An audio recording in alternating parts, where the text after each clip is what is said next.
Video 3, Foundations of a Healthy Self-Relationship. We've learned so far that we need a healthy self-relationship in order to heal. And we know that in order for this to happen, we have to learn to take a self-connecting time. You may be wondering now, though, just what does a healthy self-relationship consist of? Well, as far as I can tell, there's 7 things that a healthy relationship consists of. Number 1 is that we choose to love ourselves where we're at. How hard it seems often for me to love myself just where I'm at. I tend to think that when I'm this, when I'm that, when I'm doing this, when I'm not doing that, when I can be this, then I can love myself, then I can accept myself. You have to see that all of this is an illusion, because it only gets you more down and it makes it harder to change. When you say this is where I'm at, this is who I am right now, this is what I'm dealing with, and you learn to base your love just on the fact that you just are, not what you do, it frees you up to begin to move on and heal. Number 2 is we begin to stop the pattern of neglecting ourselves. We learn through taking a self-connecting time to stop this pattern of neglecting ourselves so that we don't keep spiraling downwards. Number 3 is to recognize that a healthy self-relationship is holistic. Now, we go over this a lot in this program, but let me say very quickly what that means. By holistic, what we mean is a healthy self-relationship means tending ourselves on the emotional, the physical, the spiritual, and the mental level, all 4 dimensions of our health. Number 4 is we learn to listen to ourselves. During our self-connecting time, we learn to listen in. We tune inward instead of keeping our focus outward.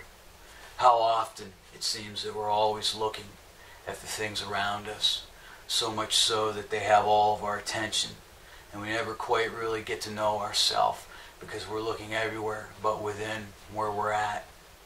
And you find how much we are trapped inside and how much we really want out.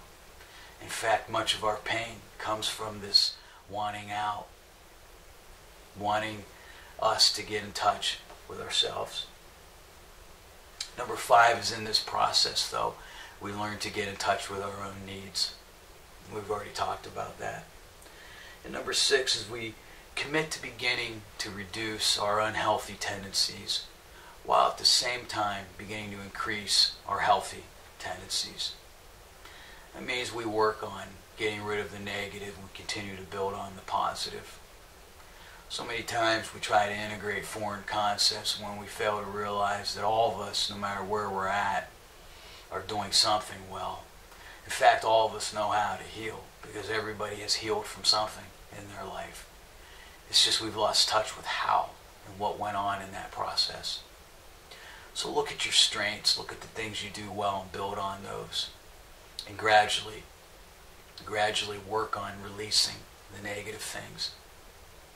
And then the last one is number 7, and it's a big one, is to allow a healthy self-relationship to be a process. Process means that you're not incessantly focused on where to go with it, on where it'll lead, what might happen, how it'll be. It just means you stay in the process of going within, of getting to know yourself, of tending yourself, of providing nurture. You let this process be something that you're continually in because you find that there is no end to it. And I don't mean that in a way to make you feel exhausted by the process, but that each plateau that you reach helps you see another plateau of self-healing and self-growth. The more of these plateaus that you climb, the more that you're able to see them and the healthier you're becoming.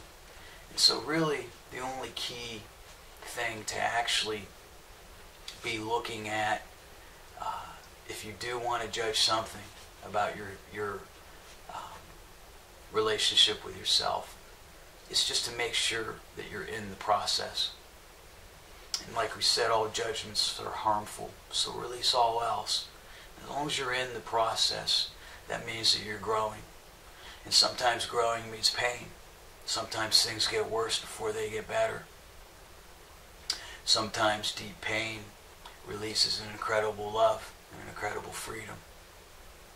Now, to make this process easier, this process of having a healthy relationship with ourselves, it helps to identify the barriers to a healthy self-relationship.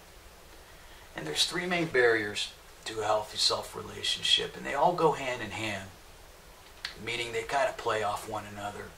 And it's avoidance, discomfort, and time. If we take avoidance first, you see, we tend to avoid things that are uncomfortable, don't we? We tend to avoid things that seem like they're going to be a lot of effort, that are going to be new, that are going to be change. And we tend to oftentimes just avoid things because it's just not the same thing that we're used to. Change seems intimidating oftentimes. And so the avoidance, the more we avoid, the more uncomfortable healing continues to be. And so thus this is why they spin off one another, the more we continually avoid it. And number three is that we don't allow ourselves time to do it. And we've already gone over that one, and I don't want to beat a dead horse, but it is the concept that the first thing that has to happen, and the mistake that 90% of people make when they're trying to heal, is just not giving themselves the time to do it. We say we want healing, we crave it, we wish we had it, it'd be nice to have it, but we're missing the most basic primary step, and that's number one, and that's just taking the time, because in that time we learn how to have a healthy encounter with ourselves. Now, these three barriers, avoidance, discomfort, and time that I just mentioned, there is one key thing that we can do to find our way past this. And that's to schedule your self-connecting time, to follow through and stick to it. As I've said before, start small with your time so that it's realistic. And if you just seem to stick to taking your time alone, you'll find that your barriers to taking that time, to even healing itself, to growth, to change, all of these things, it's really mystical and interesting, but if you just keep taking that time for yourself, they just seem to fall away one by one by one by one. And so if you do need just one big focus, it is just to take that time. Now, enough of those details. Let's get personal for a minute. The good news for all of this is that we were designed to grow. It's actually a law of nature that everything was designed to grow. You can take an acorn seed, and you can see that when you plant this tiny little seed, it becomes this huge, powerful tree. And so everything was designed to grow. It's how we were made. So that's the good news and the confidence, is that we were designed to grow. We secretly, even if we don't realize it, we secretly want to, because it's actually how we were made. But the question I leave with you for this video is that in all things, though, growth has to draw from something else. That acorn draws from the soil. It draws the nutrients it needs to grow into that huge tree. And so as we get started, we're beginning to take time connecting to ourselves. The big question is, where do we draw from? So I ask you, what is it that you draw from?